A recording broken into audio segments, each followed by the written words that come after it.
Welcome back to another All 32 podcast. Mike Giardi alongside, as always, Will Parkinson. Week 15, almost sort of kind of in the books. There's a doubleheader on Monday night. We're taping this around Monday at 3 o'clock. I don't mind them. Initially I was like, I don't like the doubleheader. Now I'll take it. The more football, the merrier, because pretty soon it's going to be onto the draft season. Yeah, I actually like the double Monday night better than Thursday nights. I don't know. I kind of like fewer days, but more things happening. I know that's a hot take, but double Monday night's cool because it's like my whole life. There's always been a game Monday night. Thursday night's obviously newer in the last 15 years or whatever it is.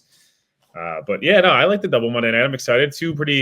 One interesting matchup, one not so interesting, I would say. Well, I mean, it's one of those things where if one of the games is bad, and we had that earlier in the year. I think it was the Bills game. Bills kicked the crap out of the Jaguars. Actually, I still kept watching that because they were just doing horrible things to the Jaguars. But okay, this game's not any good. Is the other game good? It's good. You stick with that one.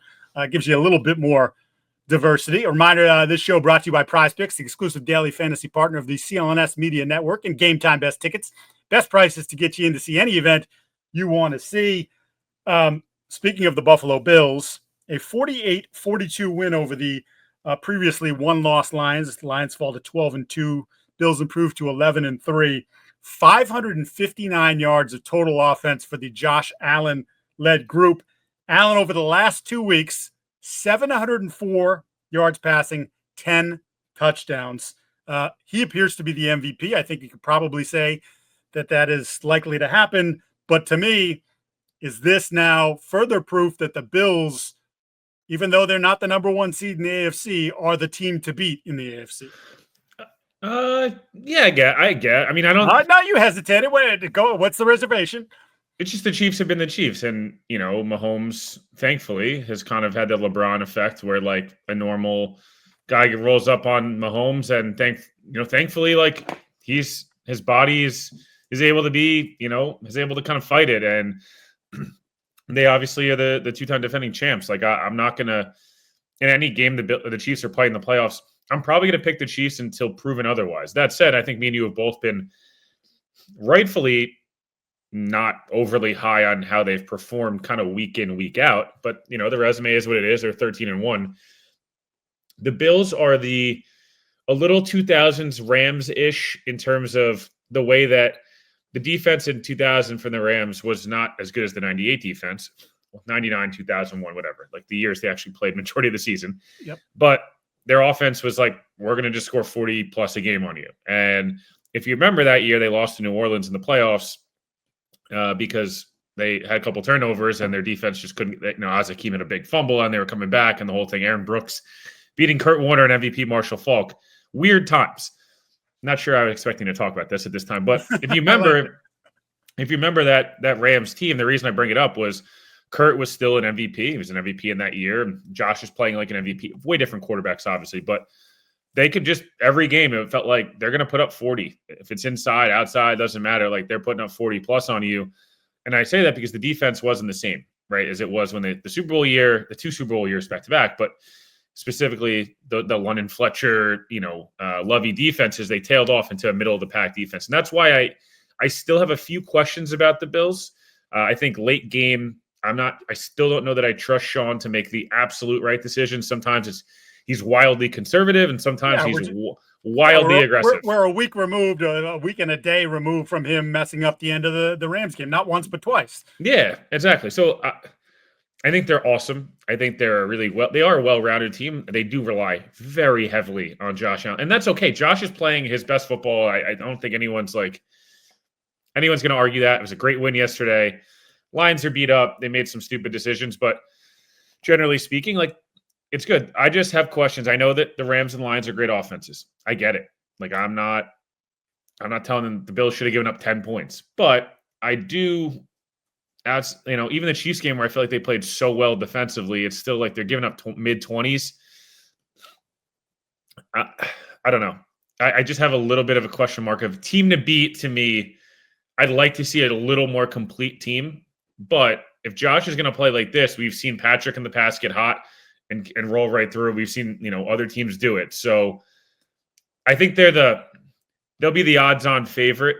And I think that most people should expect the Bills in the Super Bowl, but I don't have them as the quote unquote team to beat because, in my opinion, that means I'd have to pick you against anybody. And if the Bills and Chiefs played today in a playoff game, I'd probably just pick the Chiefs based on history more than anything. And they have 15 on their team. Yeah, and you'd be in Kansas City instead of in Buffalo because, as we talked about, that Rams game 2 weeks ago was probably the death knell for their shot. If they lose that game and then the Chiefs win in a nail biter, like it could have flipped, and maybe it would have been. We're talking a way different scenario. Now we have the Mahomes with the high ankle, but maybe not as bad high ankle sprain, and maybe he's not. They have this stretch of games, 3 games in 11 days, I think it is, where maybe he's not ready to go for at least the middle game of this run.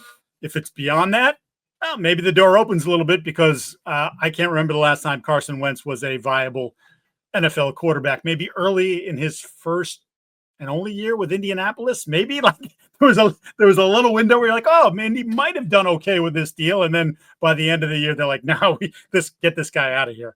So that'll be interesting. Yeah, I think my takeaway from this game was a little more on the Detroit side, and here's where we kind of get into trouble. They were so good all year. And they have been so good all year. And it's not like yesterday there were some bad team. Look, the Bills were a machine yesterday, and the Lions are really beat up. I mean, they are egregiously beat up, right? Like, for the people at home. So they lost Alan McNeil, who's their great interior defensive tackle, good pass, right? Just a really good player. He's done for the year. Carlton Davis broke his jaw. He's going to have surgery. That looks to be at least 6 weeks. So you're talking well into the postseason, if that were to happen for him to come back. Aiden Hutchinson, we know how badly he broke the leg. There's still talk that maybe he could be ready for the NFC Championship game. Again, that's off into the distance, and will he be the same type of player? Probably not. Also, Kyle Pecco, who's one of their interior players who's having a really good year. He's done for the year. Malcolm Rodriguez, who replaced Alex Anzalone, who's been hurt and may or may not be ready for the end of the year.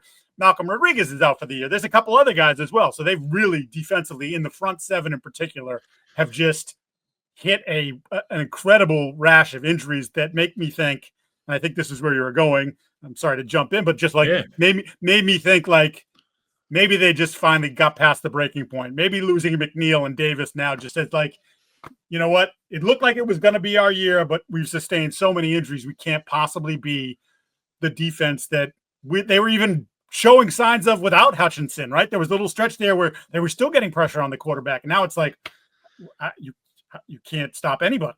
Yeah. I guess I go here with this. And look, I might be wrong tonight. Minnesota might lose tonight, right? There's a good chance that could happen. But no one's talked about, we've talked about Minnesota quite a bit, but I don't feel like I hear Minnesota talked about it at all. And I understand the hesitancy, right? Going into the year, they were a 7-8 win around that team because we had questions about quarterback. And that's fair. But there is a decent shot the Vikings are the 1 seed in the NFC. And I just feel like no one's talked a single part about it. And if Detroit's this beat up, who's to say that a game that was extremely close in Minnesota, and I think Minnesota's playing a heck of a lot better than they were at that time. I think Sam started to play like legit really good quarterback. I'm not talking like, just scheme them open. KOC is so great. I don't know, KOC versus anybody in a scheme battle on one side of the football, I like probably against anybody in the league. And I'm not so sure Brian Flores has a second look at this unit in Detroit saying, hey, like, no David Montgomery now as well, potentially. Like another one, another one. Like, do we have a little wrinkles here and there to maybe stop Detroit from scoring 40? Can we still keep them at 28? Detroit's probably still the favorite in the NFC. And the Eagles, we'll talk about in a minute, but they have their own issues. We've well documented. We talked a lot about them last week. I don't really think a lot of them got solved yesterday. Coaches are fighting each other on the sidelines. I just say like Detroit's the 5 seed right now at a team that should, if they take care of business, will be 12-2, and a quarterback who very well could have 30 plus touchdowns, 3,500 yards or like, I don't know. I just think if we take out the uniform of like what we had going into the year, we'd all be like, Minnesota has every chance to catch them. They have Detroit again on the schedule. Detroit's not getting any healthier. Minnesota, if they keep playing well, I'm not trying to to downplay Detroit. Again, I still think Detroit Buffaloes or Detroit KC is probably the best way to where to put your money or where to do whatever you want to do with it, however you want to phrase it. I just wonder if I came out of that game thinking, is Detroit gettable for the division? And if Detroit's gettable for the division, there's a good chance Minnesota could end up being a team what if Minnesota ends up 14-3 or 15-2? Like why Seattle does not look good. Geno might miss time. They have Seattle the week after. Like, I'd probably like Minnesota in that game. They got Chicago and they got Detroit. Like, am I crazy, Mike? Is there not a small window here where they could catch Detroit? There absolutely is. But that leads me to the next game we were going to do, and that's the Eagles really in the second half dominating the Pittsburgh Steelers. Steelers had the ball for a grand total of 11 plays in the second half. That's crazy. The Eagles ended the game on a 21-play drive against the Steelers. An excellent defense. Even somewhat impaired, that doesn't happen to the Steelers. Like, for as long as you can go back years when they've been down, whatever, you don't do that to their defense. And my question to you was going to be, are the Eagles now the favorites in the NFC because of what's happened physically to the Lions? But here you're making the case for Minnesota, and it's a valid case. I would argue, I mean, Green Bay now, because of the 10-4, they're 2 games back or a game and a half back, probably not going to get to the 1 seed. But the way they're playing could very well, you could say right now, based on how they're playing, you could say Green Bay might be the best team in the NFC, which is once again sort of proved like the top of the NFC has been a dogfight all year. Listen, the NFC North is awesome. Yep.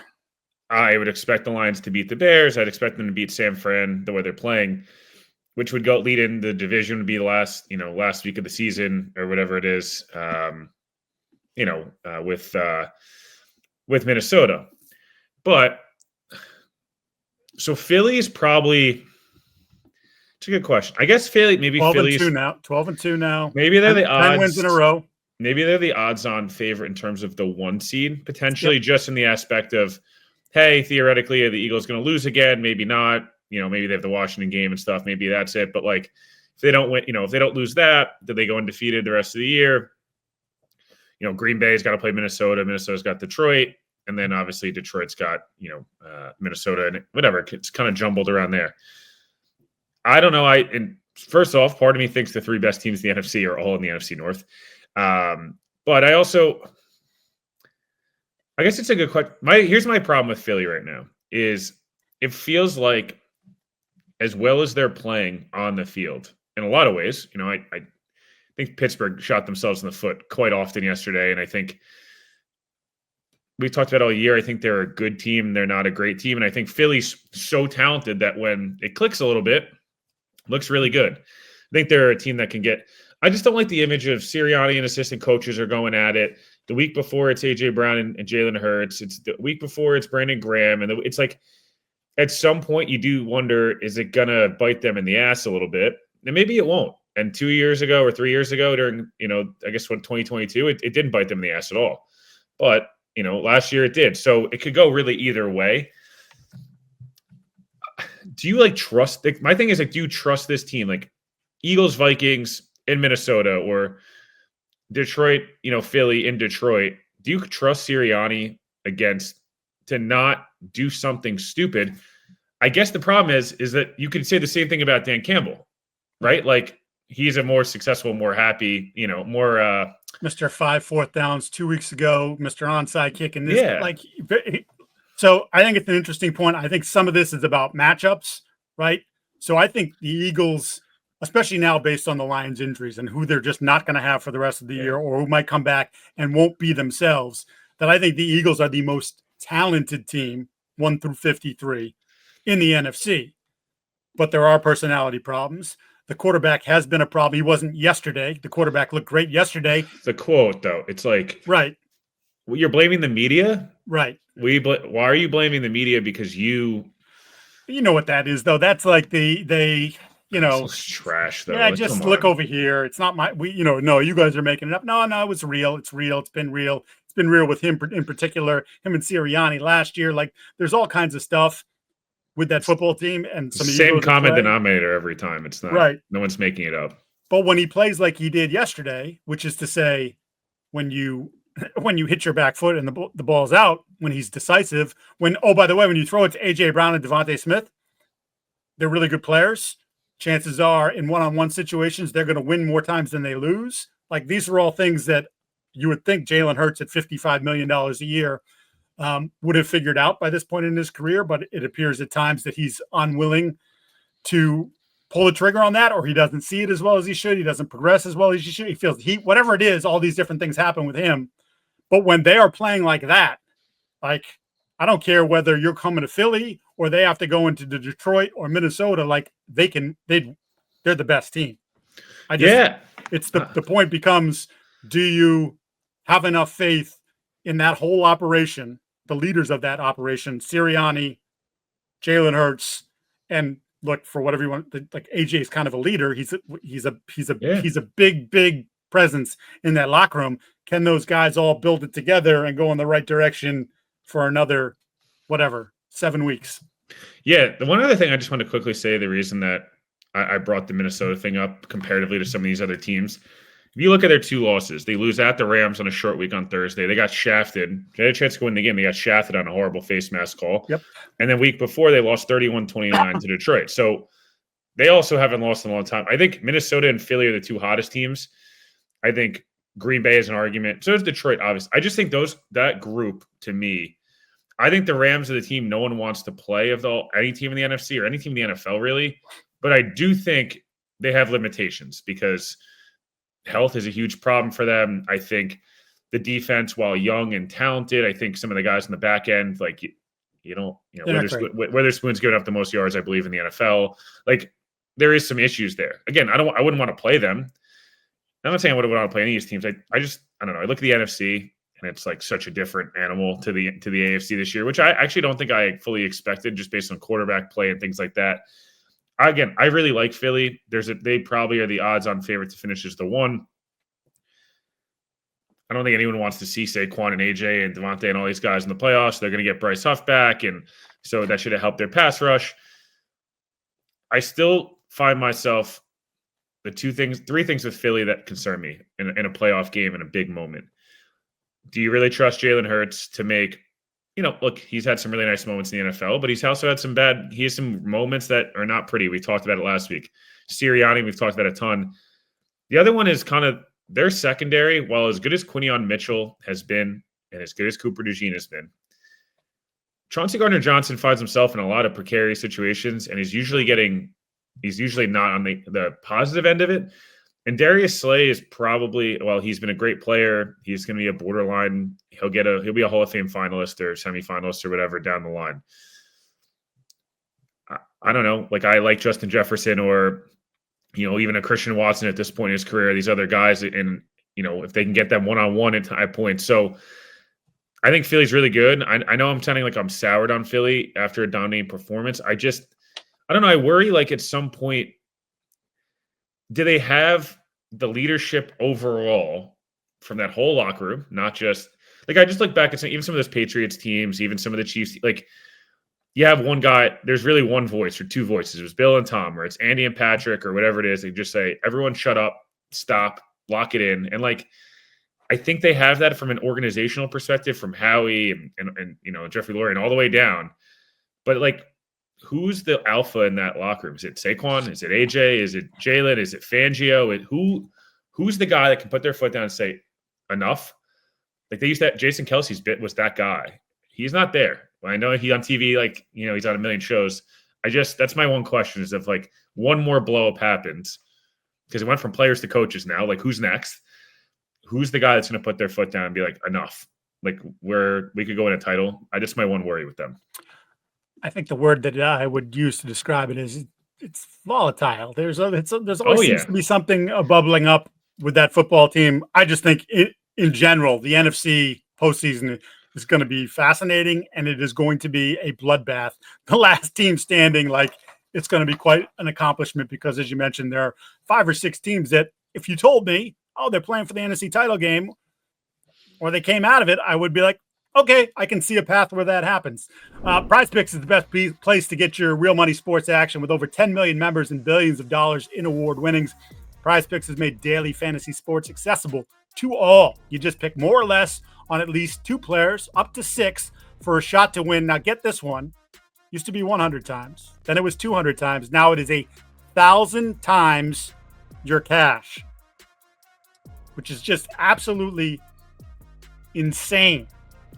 You think Carson Wentz is going to get the start, and Carson Wentz is going to throw for more than 182 yards or something like that. You take more.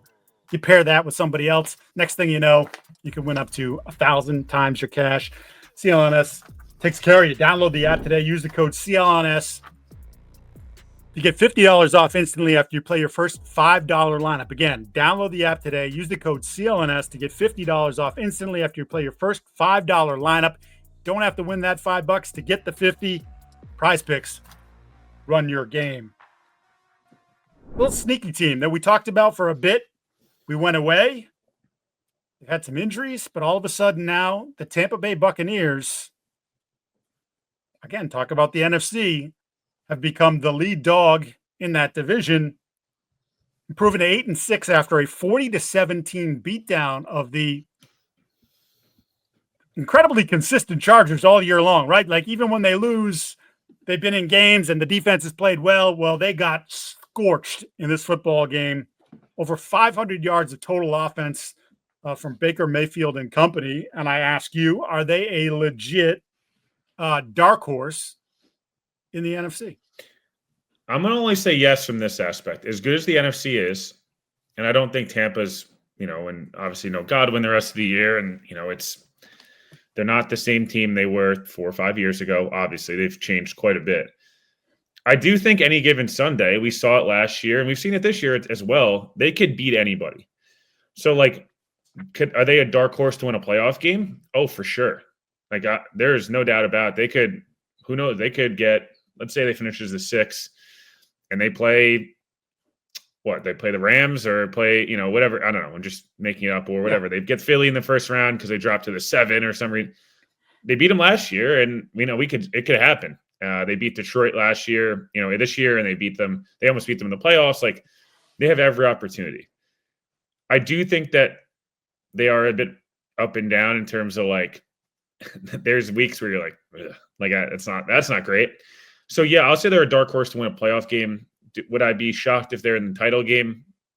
Reasonably shocked. Would I be really shocked in the Super Bowl? Yeah. I think Green Bay, I think that they have a better shot as one of the wild cards or Minnesota, just because I think for a million different reasons. But I certainly think Tampa has a shot to win a playoff game. And if Baker's rolling that day, and Liam Cohen, who I think is going to get a head coaching job this year, if he's rolling, right, and they get in sync, they get in tandem, why not? Mike Evans is impossible to stop. It's Cade Otton's getting a gazillion targets a game, and Bucky Irvin and Rashad White and all these these young backs. The offensive line does a good job. Todd Bowles is an experienced defensive coordinator. They have talent. So yeah, I think they're a dark horse. I just don't. It varies. I do think there's a ceiling for them, but again, any given Sunday, they are truly a team that you could pick. They could be anybody in the league. They could go into Buffalo right now and beat Buffalo, and I wouldn't be like, oh my god. I'd be like, yeah, that sounds like the Bucs. Yeah, I think that they don't. I think that they don't have, their ceiling is not high. I think they can win on any given week. We see that. To do that to the Chargers I think that's really impressive. And I know the Chargers, there are some flaws, especially offensively with Herbert doesn't have the pieces. They haven't run the ball very well since J.K. Dobbins went down. But there's a belief that Baker has brought to that team and has brought to that offense that has now, how many years now are we going on this where you look at him and you say, he's turned into he's not a top 10 quarterback, but is he in that 12, 13, 14 range? And they're seeing they can win with him. And he gets that. He has that irrational confidence, right?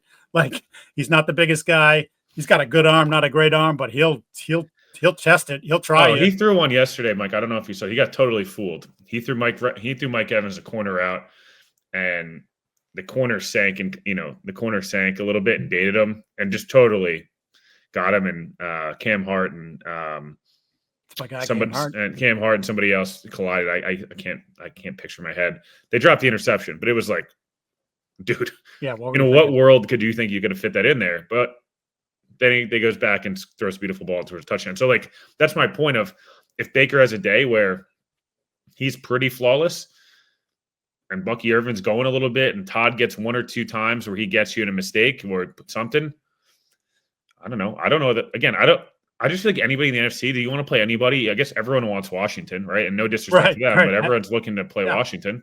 Yep. Otherwise, like, do you feel confident in any of those games? Yeah. I don't know that I do. Or if somehow Atlanta were to salvage this thing and knock Tampa out in that division.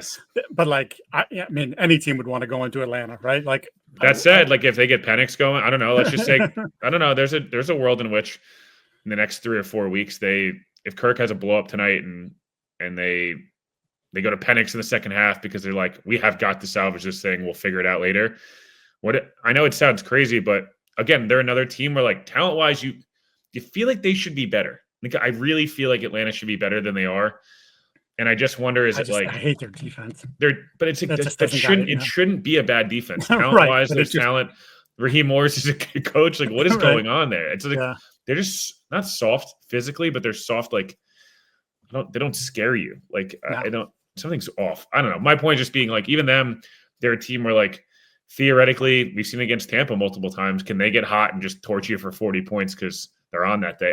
The NFC is such a different beast. I'm telling you, it's no more evident than yesterday. That was like, wow, it's pretty bad. Yeah, absolutely. Well, we're getting close to playoff times. You've got the NHL, you've got the NBA. Everything is going full force right now. College basketball, of course, there's concerts, all the different things. And if you want to go to an event, you got to use Game Time. Game Time Picks filters out the fluff to show you only incredible deals on great seats, so you don't have to waste time searching through thousands of tickets. I know that I'll probably be doing something. The boys home. We're probably going to have to check out a Celtics game while he's home on college break, and that means I will just go to Game Time and I will get it done. You just download the app, create an account, use the code CLNS for $20 off your first purchase. Terms apply. Again, create the account, redeem the code CLNS for $20 off. Download Game Time today. What time is it? Oh, it's game time. Let's get to the two games that we had our eyes on mostly as we cover these two teams. Although I want to push you in a different direction. I know you're riding high because the Jets, they finally got a W, and Devontae looked fantastic yesterday. Oh yeah. The quarterback actually was moving around like he did in week 3 when they beat the crap out of the Patriots.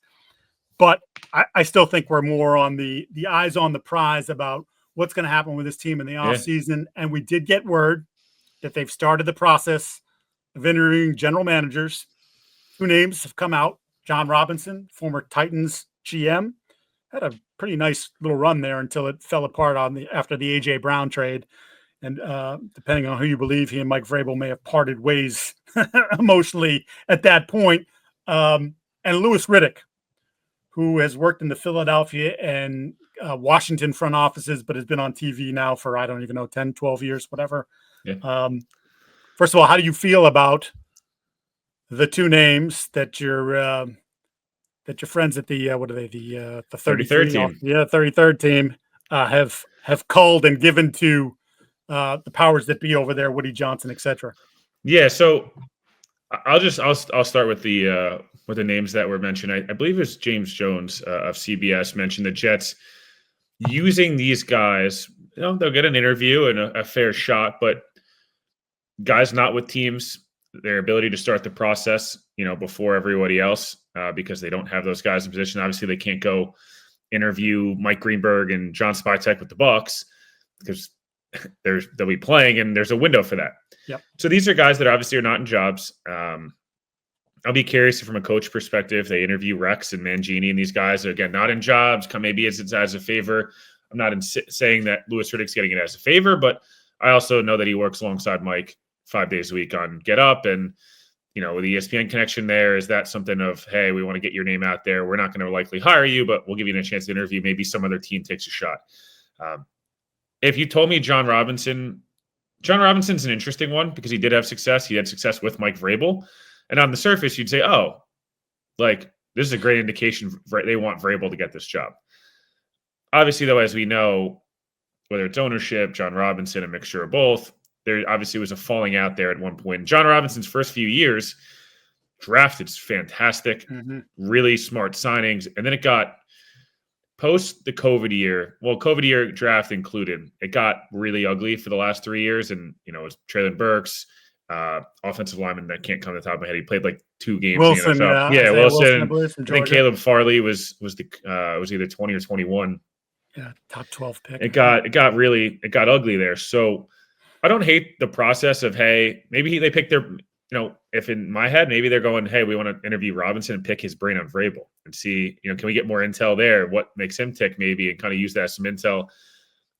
I've seen a lot of people be really positive about Riddick as like a real potential shot. I don't feel that way at all. I don't get it. I don't know that I've always heard the best stuff about his time in front offices. And I don't know. He bashed the Jets a lot. And I know people would normally be like, oh, that's so stupid. Who cares? What he cares though. And I just don't see that a guy who I don't really care about that stuff. Right. And whatever, but 4 weeks ago, he's like, I can't stand the Jets. And then you're telling me that Woody Johnson, who cares more about the media than any owner in football, is going to go hire him. I have a hard time believing that. Plus, the Jets don't need more of a media circus. Not that Riddick is a circus with that. It's just, I don't know why. Like, go hire Mike Greenberg out of Tampa and Mike Vrabel, and have a guy who's a cap guy mixed with the personnel and improvement guy, and that's your core or something of that. I don't know. I'm just using it as an example. So that was interesting. And then obviously, I'm sure we're quickly hit on it. The Bill Belichick thing. This is what I'll say on this, and I'm curious your thoughts because obviously, you covered Bill for a long time. I think this makes the Jets look really good. I think it's insane to think this was Bill trolling the Jets. I think that the Jets wanted this out there, that Bill came crawling and I have no other options. I'm going to come crawling to the Jets. I not only think it's good the Jets didn't interview him, I think it would have made them look quite stupid, in my opinion, because from this aspect, this guy has done nothing but do everything in his power. He not only quit a day into the job, and we don't talk about that enough. Like that, I don't know if we'll ever see that again in professional sports, let alone in the NFL. It's one of the craziest things. Bob Glauber, our good friend, talks about that to this day. I mean, that happened 20 years ago, and he literally is like, or 25 years ago. He's like, it's one of the craziest things I've ever covered. But Bill, I don't even care about the on the field stuff, right? He's still probably a really good NFL coach. I just wonder, how is that, would that have worked?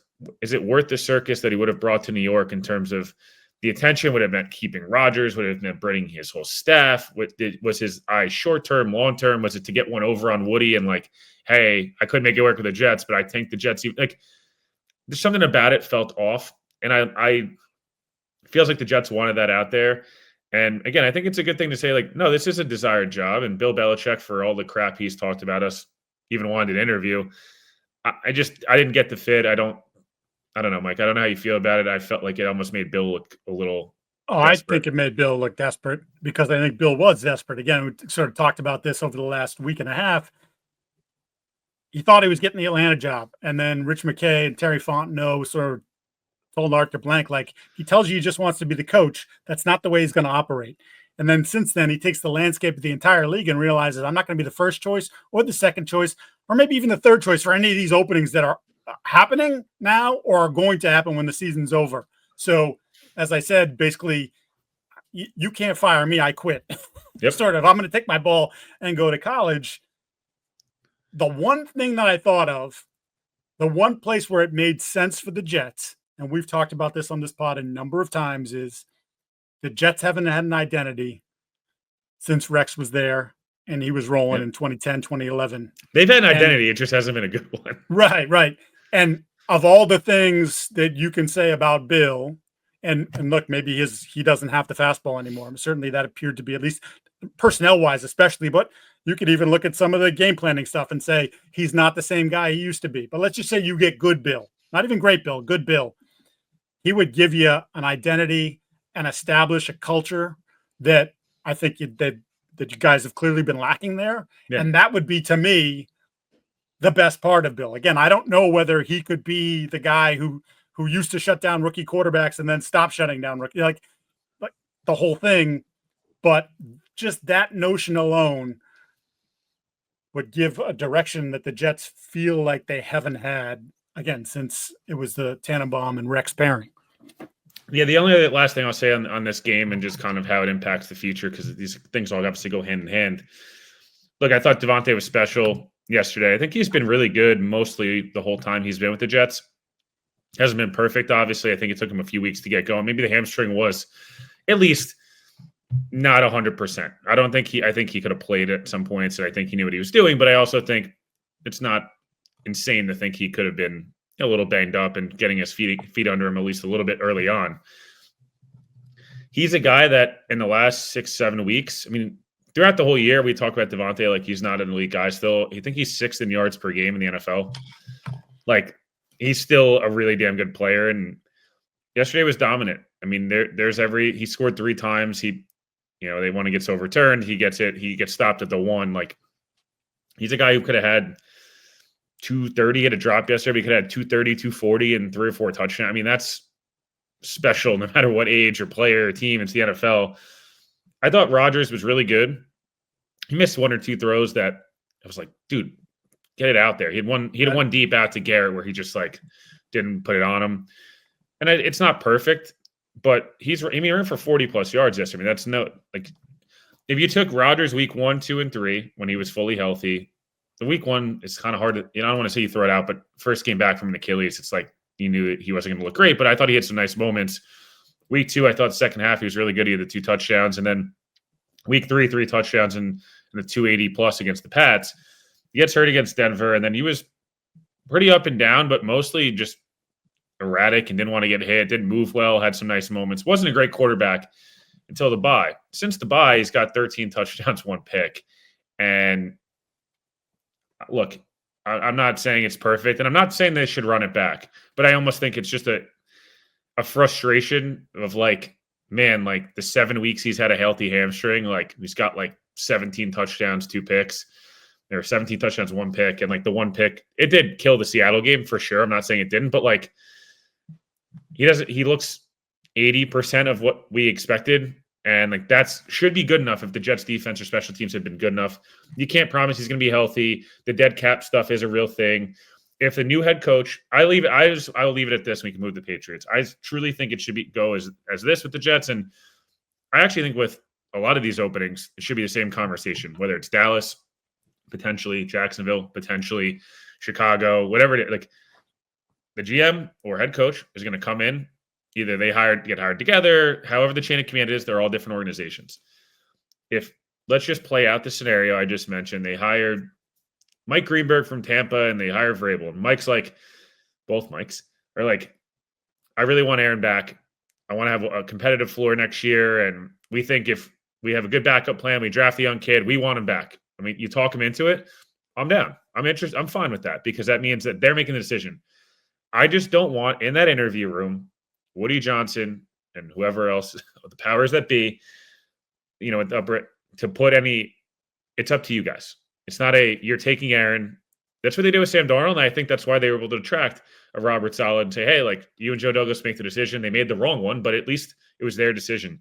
I just am very hesitant always if this job comes with player X, that's when it gets a little dicey. So I don't know if you feel the same way, but I'm open to the idea of Rodgers being the bridge guy.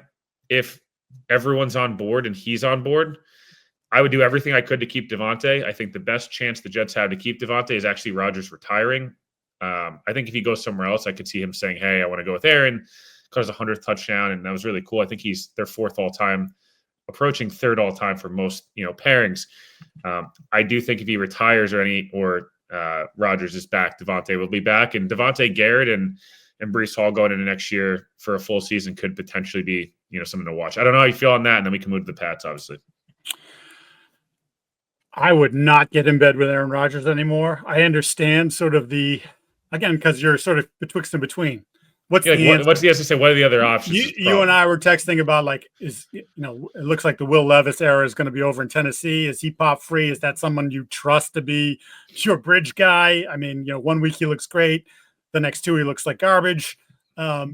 Is there a chance Geno Smith comes free. Now, look, now that they're getting a look at Sam Howell, I don't think they can sell themselves on Sam Howell being the bridge guy. I think they realize like we need to do better. And considering this isn't the greatest quarterback draft, you're probably better off signing Geno. But if Geno were to pop free, would Geno be a better bridge quarterback for the Jets? Because I know there was baggage from 12 years ago, but that was a million moons ago. He doesn't bring what Aaron brings to the table, right? So like, I almost think like that's something I'd keep an eye on if I'm the Jets. If Geno pops free, I think Geno's the guy you make the offer to. And I think he'd be popular. I think there are 5 or 6 teams that would say, 2-3 years, 4 years, what's it going to take? I think he's 34 right now. Yeah, him and Sam are going to be the two former Jets guys are going to be the guys that everyone wants because look, Sam, we've talked about it a million times, but there's a real shot here. Again, I don't know. Sam's going to have to play well, but like there's a good shot Sam finishes with damn near 40 touchdowns and 4,000 yards with like a QB rating in the 110s. Mm-hmm. And their team that's 14 or 15-2. Like that's not like BS. That's a real thing. If they go on a deep run or even go on a run at all, even go like round 2, how do you let him out of the building if you're Minnesota? I don't think he's 20. He's 27, and maybe you tag him to trade him, and maybe that's what they do. And with the Jimmy G, he's Castle. Maybe he's like the Matt Castle situation from the Pats in what was that 08? Yep. And Castle had some success in KC. It wasn't like in a total abomination. I mean, he definitely was a limited player, but I just look at it and I think to myself, like, him and Geno, different. Sam's 27. Even Geno, like, he's more attractive as on the open market than Derek Carr will be, or like Justin Fields and some of these other guys. So yeah, there's a few teams. I do Tennessee and the Jets to me feel like Rodgers is on either of those teams or he's retiring. And does Tennessee go big and say, "Oh, we're going to pay? We'll be the team that pays Darnold because we need to do this," or we take a I don't know. There's a lot of questions. I'm hesitant with Rodgers only from the aspect of like, is it maybe better to just like competitively start over in a sense? This roster's looked pretty good, but can they eliminate some of if there's any turmoil? I don't know. But also, then you said, like, we're talking about like 34-year-old Geno getting more money than Rodgers would get next year, or we're talking Sam Howell. It's like Sam Howell to Garrett Wilson doesn't really sound quite as exciting. So, yeah, it's kind of caught between a rock and a hard place a bit. Yeah, you think Garrett Wilson would be all that excited about? I think Garrett would probably be happier to kind of have a clean split, but I also think Garrett would prefer. This is just my assumption of it. While I think him and Aaron have not always been on the same page this year, and it happens. I do think to myself, Garrett's probably like not on the same page with Aaron, but still getting 170 targets. And I have Devontae next to me who takes up double coverages, and yesterday I scored the easiest touchdown in my life, or get double teamed every week and go back to like a Zach Wilson experience. That's probably not what he's looking for. Yeah, I mean that's the balance I guess you have to run. But someone like him would think like I can make the quarterback better. Yeah. Although again, it was hard to do with Zach Wilson. On to the Patriots, who lost 30-17 in Arizona coming off the bye week. They look like they didn't do anything. I was gonna say I want you to majority talk on this one. I just want to say one thing on this. Shoot. When the owner's box, the eyes are on the owner's box. Mm-hmm. They always are. And Jonathan Kraft's well aware that he's on camera every week, as is Woody Johnson, as is Jerry Jones, right? He knows. He's aware. I actually don't think Alex Van Pelt's been as big of a problem as DeMarcus Covington and Jerod Mayo. Just from the outside looking in, because I don't think he's been a great OC, but I also think Drake Mays looked really good. So I'd like to think he has some part of that. Again, I'm not saying he's perfect by any means. And in the offseason, I think this is an attractive job that it's probably best for both sides if they have a new OC. But the look of what that has been to say this play calling sucks, right? I mean, I think we've agreed that's pretty much what he said, or some extent of it. Something to that effect, yes. Coming off a bye week, coming off against an Arizona team who is reeling, not a good look. Not a good look for anybody, for the the coaching staff, for frankly ownership, like to be caught on camera saying that. I don't know. I'm not saying that I get heat of the moment, emotions, etc. I just, you're on camera and maybe like, do one of these, to cover the mouth, the coaching thing with put the pen and pad over and lean to your dad and be like, F Alex Van Pelt. You want to do that. That's all I want to say on this game, because other than that, snooze fest. Yeah. Disappointing that they just didn't have more to play for. It's a young team still, Mike. That's my concern is like, this isn't look, I know we talked a lot about the Jets, but the Jets went down to Jacksonville at 3-10 with a veteran team and said, this I'm done. I'd be pissed, but I'd get it. I don't know. The Patriots have a lot of young guys. I just would love to see a little bit more. But again, it's obviously the controversy of the day, and I really think all sides play a part in this, and it's not great. Before I jump into all that, Dietrich Schweiz told us last week that it was important to play hard because you wanted to see your hard work, and that would be a sign to everyone in the building. We're building something here. What we've done to this point actually matters. And look, they're not expecting to run the table. They understand what they are. But like, hey, play competitively, steal a game, maybe two, and we go into the offseason thinking like, we got our quarterback. We got to start at cornerback in Christian Gonzalez. And you know what? This coaching staff, they started to figure it out at the end. And we're building. And we've got a good core here. And like, we're going to have a high draft pick. And we've got this money. And like, you can take that leap. We saw Dan Campbell, I think it was 3-3 over his final 6 in that, first year or second year, whatever it was. And they took off. And we've seen many examples, including one in New England when Parcells took over and they were garbage. And then at the very end of the season, they went on a run. And the next thing you know, they're a playoff football team and they're playing in the Super Bowl under Parcells. And it happened pretty quickly. For them to play the way they did was damning to the coaching staff, who, again, defensively, Trey McBride, that's who they go to. He's their guy. Trey McBride getting loose on third down repeatedly. They're a physical team. They're going to run the ball at us. They actually should have run the ball more. They give up 163 yards rushing, only for Jerod Mayo to say afterwards, well, if you take out that one big play, oh my God, we're doing that again. If you take out that one drive where they went 19 plays and scored the game-winning touchdown against Indianapolis, or if you take away the 2 big runs that Houston had against us, the numbers don't look as bad. It's a loser's lament. Every play matters. That play mattered. And you know what? I'll give you this. You want to take the play out? They still averaged 4.5 yards per carry. So it's still not good enough. So there's that. DeMarcus Covington, to what you said, has been by far the weakest link amongst the coordinators. You can look at the Drake May offense, and granted, Drake May is a huge part of why the offense has looked significantly better over the 9 weeks that he's been the quarterback than it did when Jacoby Brissett was the starting quarterback for those 5 weeks. But Alex has a hand in that, and they have evolved as time has gone on. It's not perfect. Sometimes they're too conservative, although once again, I will tell you that Jerod Mayo is incredibly conservative and has approached the entire season conservatively. So who's giving the message to Alex to be conservative on those? Hey, it's 3rd and 14. Let's just run a little wide receiver screen, get 6 yards and kick a field goal, attempt a field goal versus, hey, you know what? We have Drake. Let him run around, see what happens. Maybe he makes a play and we continue the drive. But Covington, since week 2, and I've been on this since week 2, they have been a bad defense. They've played 2 good games defensively from start to finish all year against the Bears, who were cratering and fired their offensive coordinator the day after that game. And obviously their head coach, I think, a week or 2 later. And then, of course, week 1 against Cincinnati, who historically does not know how to get out of bed for the first month of the season. That's it. Otherwise, week in and week out, it's major league gashings on one side, whether it's through the air or on the ground, or in this case, both. 232 passing, 163 yards rushing, 10 of 15 on third down. Just an absolute train wreck.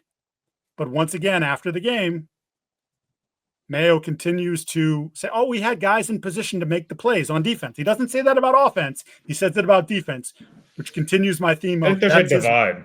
That's his one hand-picked guy. Everybody else was Elliott Wolf hired him because I don't have a tree. I don't have enough guys. I don't have enough contacts because you didn't let me go outside the building and go coach somewhere else for a couple of years. You tried to keep me here. You kept me here. You gave me the promise, and I'm not ready for this job. And it's been proven pretty much since week 2, he's not ready for this and hasn't been ready for it. He makes missteps at the podium. And last night might have been the worst one, where when he was asked about— Is that quote real? That quote is real. So on 3rd down, 3rd and 1 from the 4. Good Lord. 3rd and 1 from the 5, excuse me. In a 2-score game, they run up the gut twice. 3rd down, 4th down. They do not get it. I thought Antonio Gibson might have got hosed on the spot on the 3rd down, but okay, too many bodies in there.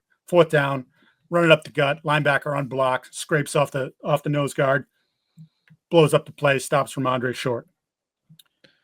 Asked after the game if there was any consideration to having Drake May, who's 6'4", 6'5", 220 pounds, to quarterback sneak. He said, "You said it, I didn't," to the reporter, Phil Perry, from NBC Sports Boston. "You said it, I didn't." He was asked to clarify a couple questions later, and he's like, "We decided not to do it, but I just wanted to correct." But clearly, he took Alex Van Pelt, slapped the bus in reverse, ran him over, went forward, came back again, got him a second time, then had to address it in his Monday morning press conference. I'm sorry. His answer didn't make any sense this morning. He claims that Alex was like, "What? No, we're good." Like, whatever. Huge divide. And to me, this is another sign of poor leadership and sort of scurrying for the life raft. I'm not going to save you. I'm going to save myself. And I think there's I've been saying this for a while. I wouldn't touch Alex, but I think Alex is going to to be the fall guy. Yeah. All right, 100% he's going to be the fall guy. We've and seen then this you know story what you're too many doing? times. You know what you're doing? Then you're starting he'll be a second-year quarterback with his second offensive coordinator. Oh, by the way, not that Mac Jones is nearly as talented as Drake May. 3 OCs in 3 years. Like, you've gone down the road of this is what bad franchises do to mess up possible franchise quarterbacks. Like, we've seen it a million times. Sam Darnold maybe being the perfect example, a recent example, as we talk about the year he's having in Minnesota. He got derailed by a Jets coaching staff, and it's taken him how many years? 6 years to recover. Like, some of these guys don't ever recover. So it's rough. Yeah. I guess, like I said, last thing on that, it's kind of coaching. It's not coaching like you don't give a shit, because I don't think that's the case. But it does feel sometimes it's like just like winging it a little bit. It's like, oh, whatever. It's like kind of looking at things as if you're still a coordinator and like someone else will be the fall guy or kind of coaching as if like you have the pressure's not on you in a sense of like not a big deal. And just think it's a dangerous game. It's hard to flip that switch. And if guys in the locker room get used to the way you coach and in one way, it is hard to kind of go back in there and rebrand. It just is. So, I don't know. This whole staff, I don't think has covered themselves in glory at all this year. And it probably will be Van Pelt that'll be the fall guy, and someone will take the job because they want to still a franchise that's well respected, and they have a young quarterback that could be special. There's a lot of money and weapons and potentially and all that stuff. But it won't happen, but I'm not so sure just fully saying, hey, man, it's 1 year. I know it sucks. We're going to fully clean house. And, like, we're just going to start over. And, like, it's not no disrespect. It just maybe you weren't meant to be a head coach. I don't know. We've seen it happen before. Again, this isn't going to happen, but I don't know. I think some team would come in and be like, some guys would come in and be really excited to go coach Drake May. Like, it'd be a really good selling point. Probably, frankly, might be the best job on the market if you knew you had all this opportunity to grow. But, yeah, it's not been great. I'm not overly impressed. Not been great at all. And they've sunk to the bottom, and I'm not sure that they've hit rock bottom just yet, which is a scary proposition. But I guess when you have 2 decades of success, it eventually comes around on you. Before we go, I wanted to remind you, notice how the days are shorter, but your to-do lists aren't. Power through your busy days with Factor's no prep, no mess meals, from breakfast to dinner and anything in between. Factor has easy, nutritious options to keep you fueled and feeling your best. Whether you like routine or you enjoy mixing things up, Factor has you covered with 35 different delicious meals every week and over 60 additional convenience options you can add to your box, like keto cookies, the pressed juices. The ginger one is fantastic. And smoothies. Don't let shorter days slow you down. Stay energized with America's #1 ready-to-eat meal service. Yes. Head to factormeals.com/50Giardi. Again, 50Giardi, Giardi, and use the code 50Giardi to get 50% off your first box plus free shipping. That's code 50Giardi at factormeals.com/50Giardi, Giardi, to get 50% off your first box plus free shipping while your subscription is active. And that is going to put a wrapper on the All 32. That is a mouthful, by the way, that read right there. But the food is outstanding, especially for guys like Will and I, who are always on the go. All right, that's going to wrap up this edition. We will be back at the end of the week to preview week 16 of the National Football League season. Can you feel it, baby?